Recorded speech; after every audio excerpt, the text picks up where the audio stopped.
السلام علیکم ورحمۃ اللہ وبرکاتہ۔ الحمدللہ والصلاۃ والسلام علی رسول اللہ، اما بعد۔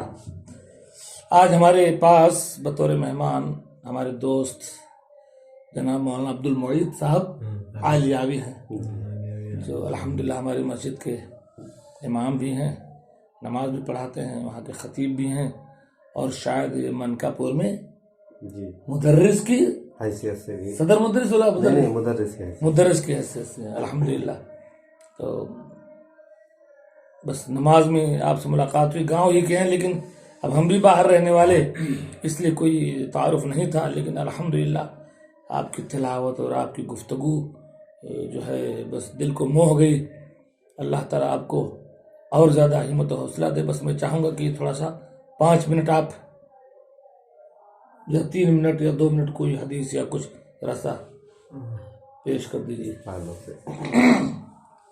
السلام علیکم ورحمۃ اللہ وبرکاتہ۔ الحمدللہ وحدہ والصلاۃ والسلام علی من لا نبی بعد، اما بعد۔ فقد قال النبی صلی اللہ علیہ وسلم لیس الشدید بالسرعہ انما الشدید الذی یملک نفسہ عند الغضب۔ سامعین کرام، جیسا کہ حدیث آپ کے سامنے ہے، اللہ کے نبی جناب محمد الرسول اللہ صلی اللہ علیہ وسلم نے ارشاد فرمایا کہ بہادر وہ نہیں جو غصے میں آ کے کسی کو پچھاڑ دے، بلکہ بہادر وہ ہے جو غصے میں آئے اور غصے میں آنے کے بعد اپنے غصے کو قابو میں رکھے یا کنٹرول کر لے جائے، یا غصے میں کسی ایسی کام یا کوئی ایسا کام یا کوئی ایسا عمل نہ سر انجام دے جس کی وجہ سے دوسرے کو تکلیف پہنچے، بلکہ بہتر وہی ہے کہ جو اپنے آپ کو کنٹرول میں رکھے۔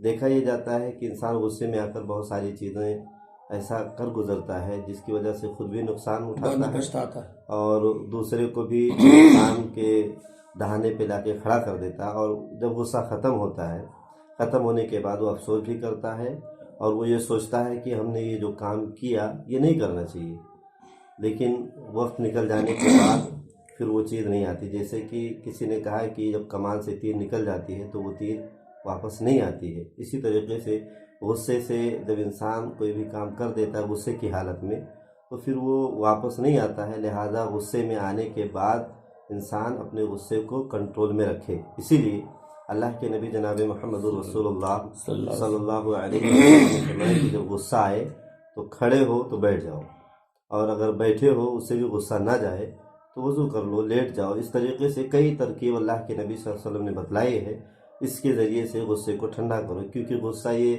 شیطان کی وجہ سے آتا ہے، اور غصے میں انسان اپنے اندر بہت کچھ گرمی محسوس کرتا ہے۔ لہذا پانی کا استعمال کرے، جیسے وہ وضو کر لے یا غسل کر لے، تو اس سے بھی غصہ کھڑا ہو تو بیٹھ جائے، بیٹھا تو لیٹ جائے، تو اس سے بھی غصہ ٹھنڈا ہو جاتا ہے۔ لہذا ضرورت اس بات کی ہے کہ انسان غصے میں اپنے آپ کو کنٹرول میں رکھے۔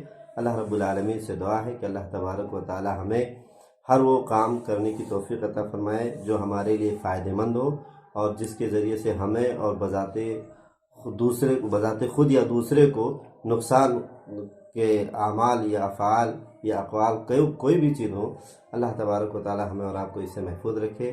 آمین۔ والسلام علیکم ورحمۃ اللہ وبرکاتہ۔